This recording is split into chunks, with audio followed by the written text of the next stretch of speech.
Hi everyone, this is Beck from John Pye Real Estate, and just a short time ago I did a Facebook Live event, live video I should say, in relation to all the different types of damages, including accidental damage and also fair wear and tear. Now I just wanted to go through a little bit of Q&A that we've been asked via our blog. We have got a blog post that has a number of comments where people have actually asked us what different types of damages are. So I just want to read one particular one quickly. Actually, I'm going to read a couple, but this first one is actually from a lady who lives overseas, and what she writes is, "Hi, I hope you can help. We are overseas and have rented out our house for the past 3 years. We are returning soon. When we were back in Australia doing some work on the house, we noticed that the tenant's dog had damaged a large sliding door and an internal door. There are scratches all along the bottom. We're in the process of getting the doors assessed to get it repaired or replaced, whichever is feasible. Our agent has emailed us and informed us that she thinks the tenants will only be liable for the cost of the portion of the door that's damaged and will be liable for the rest, and that if we take it to tribunal, we'll lose. Is this really likely? I just can't see how we could possibly replace the lower portion of a metal framed glazed door only, or even an internal timber door. If it comes to that, our agents have in the past seemed to be more on our tenant side than ours, and we have failed to mention things like the dog damage in annual condition reports when they have actually got around to doing them. Our tenants also failed to look after a section of our garden. They were offered a gardener but refused, preferring to opt for slightly cheaper rent.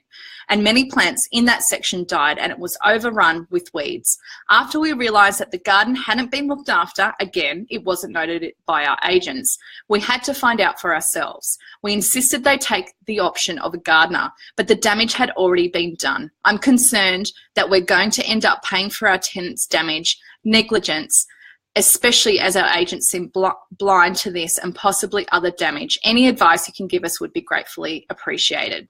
So our response was, "Hi Lucy, thanks for your comment. We are on your side. However, tribunal decisions are unpredictable. They tend to view damage as wear and tear, especially if the owner has accepted the risk of a dog. Did you actually agree to a dog in the first place? If you didn't, you'll have the law on your side. If you did, then advise we've received from the Real Estate Institute is that some of the commercial risk has to be carried by the landlord. Hence, we recommend our clients not to accept dogs in this situation unless their homes are dog proof.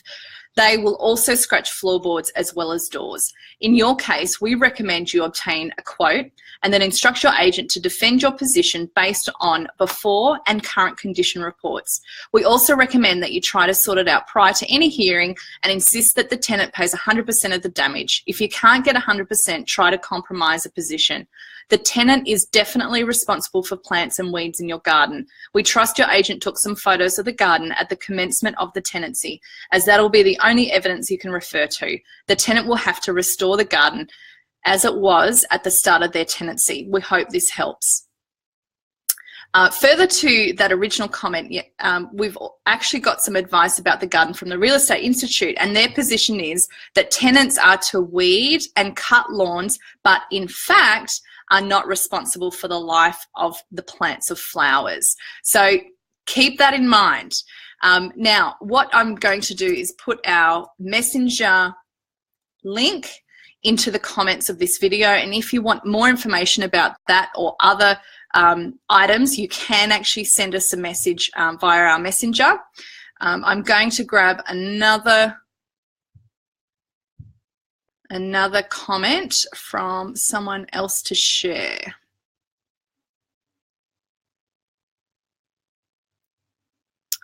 All right. Hi, Vanessa. We have rented out a brand new duplex for the past 18 months. On vacating property, we had some scuff marks on the beige lounge dining room wall, which is no problem. But as tenant preferred to clean the property themselves, they have used Jif in the scuff marks and have left some marks on the wall, which is highly visible when entering the area of the property in daylight hours. Can we as owners, request a proper cleaner come in and try to clean off the marks or demand the tenant pay for a repaint of the whole wall.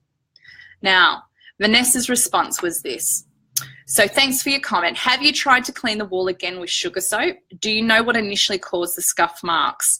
If it is a case of wear and tear, then in our opinion, you won't be able to demand that the tenant pay for the repaint.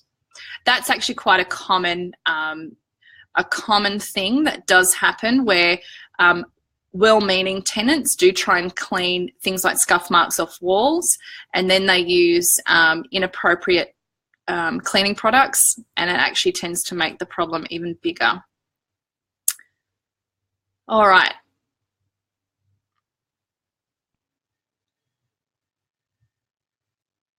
All right, so this is actually a comment and a question from a tenant. Hi, there was a water leak from our fridge when we were on holidays for a week. The carpet in the comment, it does say the carpet on the kitchen is very old and had holes, which caused water to go below the carpet and damage the vinyl floor. The landlord and agent noticed this on next inspection. I tried cleaning it up, but it did not work. This was 8 months ago. There was another property inspection after that. The agent did not mention anything about fixing up the floor until I recently vacated the property. Is this wear and tear or accidental damage? If the floor and carpet were in proper condition, they were not, it says here, they would not be damaged by relatively small amount of water spilled on them for a couple of days. Do I have to pay for replacement of the floor? The property is in a condition where one would say would require renovation, as it is very old. Now, bear in mind, these comments are from people all over Australia. These people are not our tenants. KD, this is Vanessa's response. Thanks for your comment. In our opinion, we would say it would be considered as damage, but how old is the carpet or vinyl underneath? If over 10 years, we would suggest that the owner would find it difficult to claim in a tribunal hearing.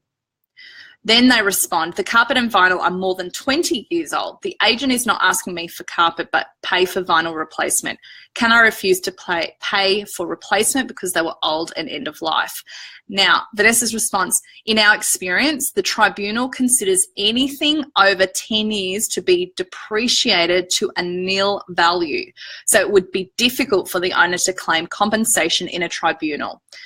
And then we go on to talking about, do they have insurance?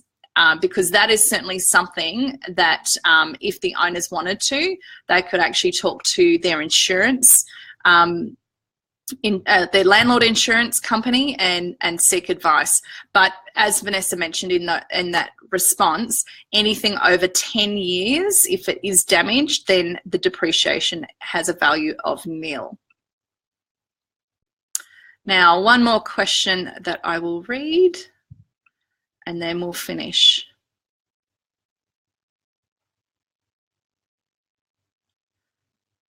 All right. So we received an email, a comment from a lady who had rented a brand new property. So she writes, hi, I rented a brand new property 6 months ago where the materials the landlord installed were new but not in perfect condition. For example, I had flagged the condition in the condition report that the marble bench top had scratches already when we moved in.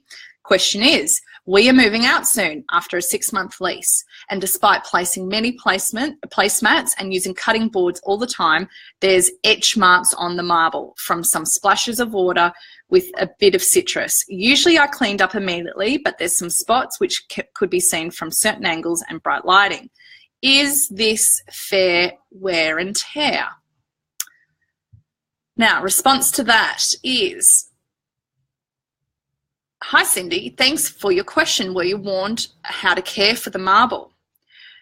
The response from her is, the property manager only reminded us not to directly cut citrus, fruit, foods on the marble and suggested a certain marble cleaner that was more gentle for daily cleaning, not to remove etching. We never cut anything directly on the marble, and I actually already had a few table mats and chopping mats to help protect the bench top, but it was really impossible to avoid any drop of citrus liquid to land on the marble, and I already wiped the surface all the time. Vanessa's response: in New South Wales, we believe the tribunal member will always take the position of wear and tear in favour of accidental and malicious damage, providing that the item in question has had normal use. So although it is a grey area, we would suggest that in the above, it is more likely a tribunal would take it as fair wear and tear. So if you've got any questions similar to the ones that I have been reading out this afternoon, you are welcome to send us a message on Messenger, or you can comment below, or you can give us a call, and we'd be more than happy to have a chat with you. Our office number is 99806777, and we are in Sydney, so area code 0299806777.